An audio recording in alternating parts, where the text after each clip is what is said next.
Hello, everybody, and welcome to some more Dota 2 action. It's crazy to believe, but there is actually another chest as well as a huge summer update for Dota 2. Now, for this video, we're just going to go straight into the August 2023 Collector's Cache. I don't know if this treasure is going to do the usual as giving to the the big pot of Dota 2 stuff. I don't know if this is gonna go to the battle or not to the battle pass, but to the international pot. I don't think so. But we're gonna go over all of the sets in this, and as you see, we have 26, like we usually do. We have double of the baseline amount of items on the chance we get the very rares. I'm not entirely bound to. I don't really care so much about getting Snelly, basically, but like, yeah, getting a nice set for the female anti-mage. And I don't really know how I feel about that because that's League of Legends looking. So let's go ahead and go over each set. The first one we have is the Primeval Abomination, basically a full armored set for our boy the Primal Beast. Looks pretty good overall, actually. I like this headpiece a lot, and the color scheme fits very well for just the whole of the armor because you don't get to see any of Primal Beast's original colors with this. And everything just looks really well. I really like this trap as well. Usually this is the ball and chain, I believe, so this little trap thing is cool. Following that is the Astral Herald for Dawnbreaker. Now this set is actually an extremely nice set and kind of has a light callback to a set that I saw on Skywrath a long time ago. This is very kind of same theme, very stellar looking as well. Definitely changes Dawnbreaker's baseline color scheme of her shimmering gold and yellow to now shimmering blue and like silvery trim. So very nice overall. I like it. Following that is Abaddon's Spectral Shadow. Now, not only does this give Abaddon a more sea-like look, as you see, he looks like more like a sea captain here, being like looks like a coral reef kind of dude. Like he looks very corally, let's say. But he's also riding a dragon. And this is probably the mount I'm going to use for now on. It's a very cool looking dragon. And yeah, overall, good color scheme as well. Love the skull kind of plates with the shining looks to each of the pieces. Following that is Alchemist's Tar Rider. Basically turns the golem or the ogre into a Taran in a sense. And yeah, I like the color scheme a lot. Very blue, gold, Italian kind of look. No real theme to this chest, it seems. It's kind of just the collector's cache. Next is Spectre's Crescent Huntress. Now, this is a very spiky set as well. Very much blends in with Spectre's baseline theme, so maybe there's a little bit of extra we're going to see that goes in with the Arcana. Maybe we'll look at it after this. Next is Wraith King's Tyrant of the Evil. Now, this is a very good set for Wraith King. I saw this one in the workshop. I haven't made a workshop weekly video in a long time. So when I saw this, I was like, maybe I should make a video again just to highlight these sets. But they've made it into baseline Dota, and I like this a lot. It shows the sword that slew Wraith King initially. And now he's back from the dead here. I like his sword a lot, but everybody has a couple immortal swords as well as a new one that just got released with the collector's cache, or not collector's cache, the gamer's cache in a sense, I like to call it. You win games and you get the cache. There's a new sword that comes from that, but this is a really nice sword because as you can see, it actually has 3 edges. You're basically like it's not a straight edge sword like you see from here because it's also got this edge bit on the side. So it's a 3-headed sword in a sense, a very nice design to it as well. And I really love the helmet. A decent chance that is what I'm going to use, but I think the Arcana is actually the helmet slot. Next is Hoodwink's Homicon Foot Soldier. Very self-explanatory. Very tribal looking as well. The crossbow has been replaced with a sling bow, and I like the projectile that's in there as well. It has its own little color effects, so maybe when you are shooting, maybe there's some color effects that come from that. Very cool overall set for Hoodwink as well. Very changes her jungle-like theme, or her forest theme into a jungle theme. Following that is Death Prophet's Darkwood Eulogy. Now, this is a set I did see a while back. The head wasn't this covered before. It used to be a half head set with the horns following through. Very good overall set, though. Very nice color scheme. And the wings, they're perfect size. I like the candle placements. Before they were both in the same spots. Now there's actually just one down here. So they're not like full static on their location. Let's take a look at our spirits here. They're little hands. Little hands with chains on them. That's actually really cool. I like that a lot. Next is Kunkka's Sea Spirit. You can see here that he has officially been completely sunk. This turns Kunkka into a actual full-on water spirit in a sense. He is storm spirit, but he's actually just water. You see a little tide hunter in there. It's pretty cool actually. I like it a lot. I want to find out. I imagine the headpiece is the thing that makes him sea version. And then I like the sword too. I like that everything kind of has their still like nice little baseline effects to it. Next is Legion Commander's Triumph of the Imperatrix.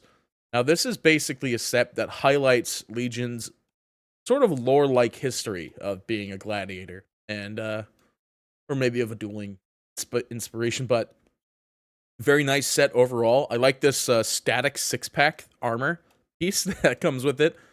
And yeah, it kind of gives Legion a more defined, like, spiky set while still focusing on some very specific things that people are very interested in. My mouse is scrolling, you weirdos. Next is Storm Spirit's Beast of Thunder. This set's actually been in the works for quite a while. This was originally a Storm Spirit set when it was the old Storm Spirit model, which you can kind of identify a little bit based on the size of the Storm Spirit set itself. Very nice set overall, Beast of Thunder. They did adjust it well to the new Storm Spirit model because, again, this one's been in the works for quite a while. I like the claws that are the new setup instead of his just normal hands.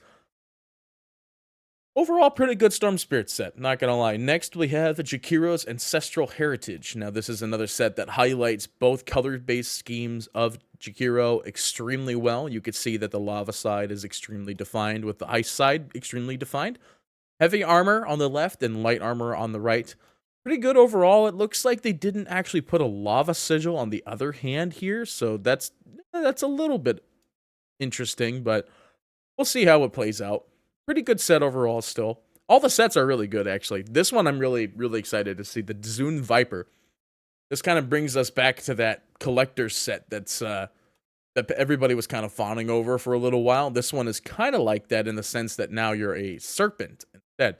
This is another one of those sets where it's a closed talking mask, so you're never actually going to see Dazzle talk with this set on because you just got a face mask on. Very good color scheme. I like the scales a lot, and this staff I hope it's highly interactive. Next, we have Marcy's Bright Fist. Now, the reason why I said at the very beginning that it feels very League of Legends-like, it's because it literally does look very League of Legends-like. I'm pretty sure there's a character that has this exact hairstyle in League of Legends. But very anime-esque. It seems like people are going for a very anime route for Marcy, which I'm not exactly opposed to, but at the same time, you know, I wouldn't mind seeing a very masculine-looking set for Marcy. Something like a literal, like, boxer set and sort. That'd be pretty cool. Next is Snapfire's Snailfire. This set I'm not really bound to either because I have the space set and I really like the space set. But overall, it is really good. People are really experimenting with the mounts as well. This one is actually extremely unique. It looks like it has a different animation as well for some things. I imagine it's the cookie because snails might have a different way of doing their deed. Last but certainly not least is Anti-Mage's Ter Starkaruli Pilgrim, which is female Anti-Mage's prismatic set, in a sense. We have a prismatic set of Anti-Mage currently out. This is the prismatic set of the female Anti-Mage set. Hoping to get it, but, you know, I have a 1 in 26 chance to get it. So, let's go ahead and start the unboxing as usual. It's been a long time since we've done an unboxing where there are 13 sets, because the last one was just a treasure review. And this one is more of just kind of everything. I'm going to go ahead and hit skip here because I can't remember what the rules I had were skipping things. And I think in the second box set, I think we skip things when the rares are gone. But now the rares are gone here. I think when the rares are gone, no matter what, we'll hit skip for the first set. Because we are working through 13 different sets. So, you know, there's a lot to work through. And, you know, but yeah. Well, this is the first set of boxes. I imagine there's going to be some other stuff coming out for Dota eventually as the international nears ever closer. It is on October. I've yet to get my flight, but I have the tickets. I have the place I'm staying. TI was a like $2,000-ish excursion this year. Because the flight I think is going to cost me like 210, and the stay was like $1,000 just for like 3 days. And then the tickets were like 800. Like, it's crazy. This is probably the most expensive TI I'm ever going to go to, and very decent chance it'll be the last one. Because I don't think I've ever spent that much money going to TI. I've spent much, much less elsewhere. Like, I remember going to a TI. Oh, we're stuck in the Dota 2 coordinator. Updating here. All right, chat, we're back with the unboxing video. The coordinator has reconnected, so we're going to get back at it here. Rares are gone, but it's already spinning all the way through.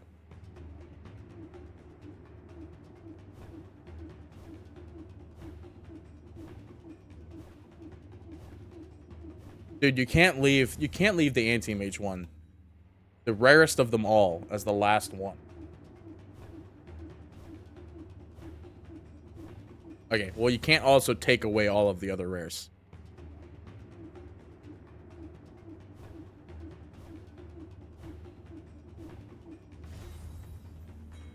We are down to 2 sets left in our baseline unboxing. All right, we got the Marcy set. So, pretty cool that we got that one. I don't know if I'm going to use it, but we'll see how it goes. And the last set in our original box amount, lo and behold, it's going to be our Dazzle. Now that we've done our first rotation of 13, let's go ahead and look at the ultra rare odds. Always kind of inspect what we don't have already. 1 in 223. So there's a chance. There's always a chance. There's also 1 in 27 for Snapfire. Let's go ahead. Spin to win. Time around.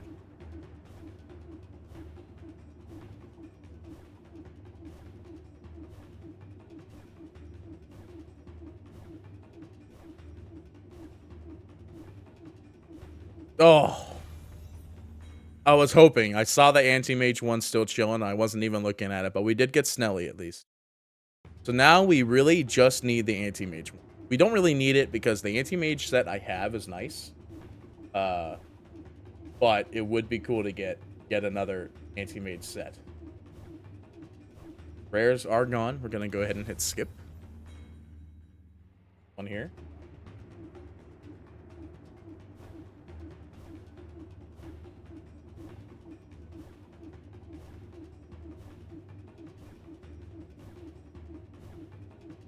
Rares are gone once more.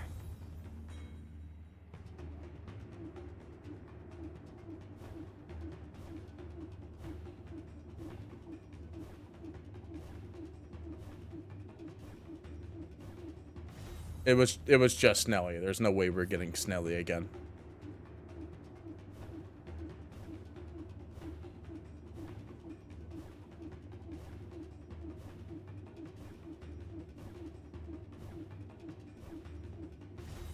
It was the second time in a row that it's hit us with that Snelly being the last one there. We're going to go ahead and try this again. Sorry, guys. I'm also paying off. How does a Prime sub expire? What do you mean? You have to come in and hit your subscribe again. Oh, come on. It was right there. It was right there. Want that last set. Want that anti-mage set. I want it bad. I don't think I want it that bad, though.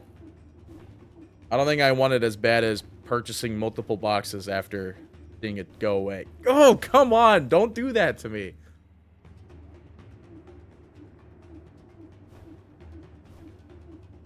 I hate it when it does that. When it leaves the ultra rare set right at the end like that. The fuck? Stop doing that. 5 more to go.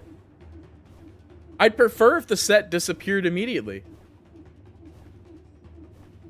But now it's just taunting me. It's literally taunting me.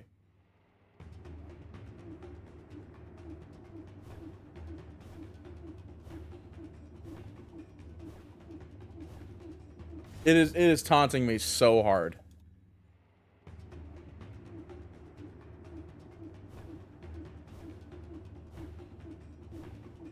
Like, Valve is a bigger tease on these things than Blizzard is. I remember loot boxes back in the Overwatch days, and I used to make Overwatch unboxing videos all the time. Don't do that! Only one left. Only one left. And it's gone. So we're not gonna buy more boxes, but what we are gonna do, we're gonna go over the sets that people are least likely to want most. Let's see. I know the Storm Spirit one's probably a no-go. The Jakiro one's probably a no-go. The Dazzle one's a no-go. I already did that one, though. Yeah, the Storm Spirit's a no-go. The Kunkka one, probably a no-go. The Death Prophet one, definitely a no-go. All of them, all the dupes. We're gonna toss all but one of the dupes. The Alchemist one's a no-go. I think that people are going to use the Dawnbreaker one, so we're going to keep everything but the... Actually, no, the Wraith King one's not bad either, but Wraith King's not in the meta. Neither is Dawnbreaker, though. The Wraith King one looks more... So we're going to burn everything but the Wraith King one.